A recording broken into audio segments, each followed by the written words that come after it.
Hello, everyone. This is Dino Chris from Prehistoric Facts, and this is a extra episode. In this extra episode, I'll be reviewing this book, Spinosaur Tales by Dave Hone and Mark Whitten.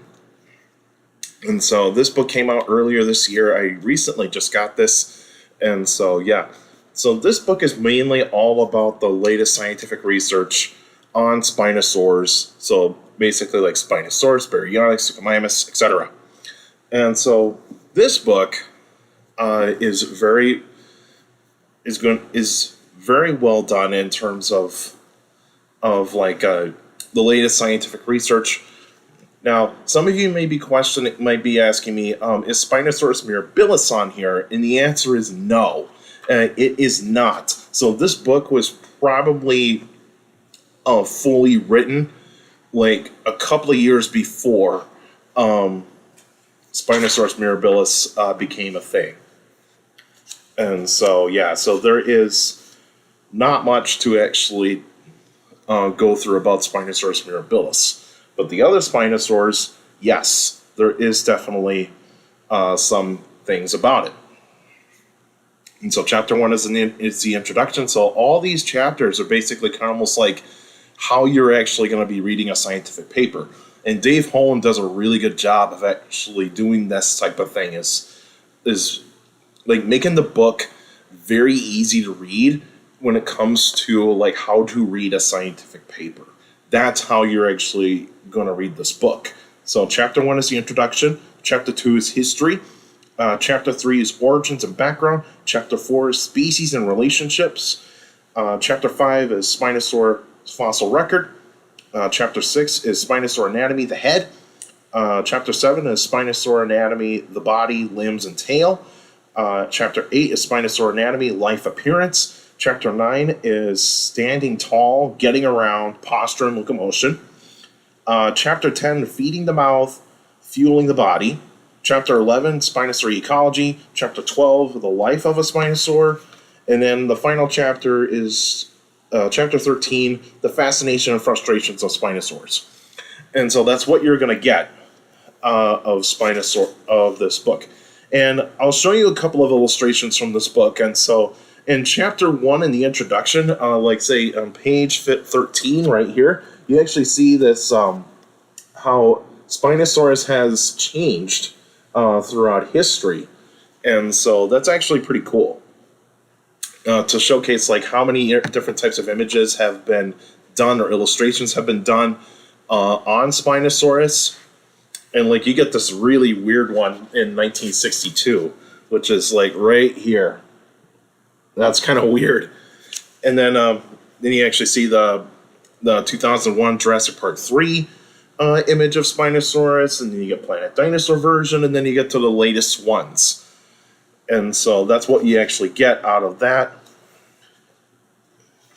Into the introduction, the history one I'll show you in terms of chapter 2. The history, you actually see the timeline right here on page 32, and so it's like where the first Spinosaur fossil has been discovered. It was discovered in the 1820s in Britain, and it was just a tooth. And it was found in West Sussex, Sussex in England. And then, of course, in 1841, that's when you get the Suchosaurus name by Sir Richard Owen. And then it basically goes through all the timeline parts of Spinosaurs, like the first discovery of Spinosaurus aegypticus by Stromer, and then how Stromer continued to do the research of Spinosaurs, mainly only on the holotype specimen. And then, of course, the specimen being destroyed in 1944 in the Allied bombing raid in Munich in 1944. And then you get to this dark period where Spinosaur fossils have been very scarce, or not even exist, like none whatsoever for a while, until you get to the 1980s. Right around the mid-1980s, that's when Baryonyx was discovered. And then in the 90s, you actually get Irritator and Suchomimus. And of course, 2001 is where we get to see Jurassic Park 3, the Spinosaurus in that movie becoming a pop culture icon. And then you actually have Ichthyovenator, also discovered in the 21st century. And then you have other Spinosaurus specimens that have been found, and of course, more Spinosaurus specimens as well. And so Dave Hone does a really good job of explaining things here, of showcasing like parts of like the anatomy and also like what the latest research has done and all that sort of stuff. And also you get images by Mark Whitten on here. So like here's a baryonyx. And then here's like the musculature of like compared to other theropods. So like Megalosaurus, Spinosaurus, and Tyrannosaurus Rex down here. You also get like a young Spinosaurus like Suchomimus right up here. You also have like an image of Spinosaurus aegypticus in here. All that sorts of stuff. And like the heavy parts here are anatomy. Anatomy is very well done in this book. And also talks about like the one thing that is actually the more controversial topic in terms of Spinosaurs, especially on Spinosaurus aegypticus, is locomotion. Like how did it move around and all that sort of stuff. We know that the long leg Spinosaurs like Baryonyx, Suchomimus, they were able to walk bipedally. We know that, and so we know that they were bipedal animals. And then when we get to Spinosaurus aegypticus, that's where things get really tricky when it comes to locomotion. Is that when at first 2014 it was thought that Spinosaurus aegypticus probably did walk on all fours, but research has been done to showcase that no, it did not do that. It actually was a bipedal animal. And then of course it talks about like how the hind feet are designed to possibly have webbing like in between the toes because of the flat surfacing on the bottom parts of the foot, of the bones of the foot, and all that sorts of stuff. And talks about the tail and of course the skull and all that sorts of stuff. Like this is a very well done book. If you love Spinosaurs, go get this book because you'll learn a lot out of this. If you're also just a fan of dinosaurs, go pick up this book as well and learn more about Spinosaurs, because I learned a lot about Spinosaurs in this book, and just learning everything that you need about Spinosaurs. And this is a book I highly recommend for any person that loves Spinosaurs or Spinosaurus in general. So go pick up this book. It is available on like certain types of websites that you can go find. Books, if you want to go get your own copy, or otherwise you can actually listen to it on like an audiobook and all that sorts of stuff. Feel free to go ahead and do that.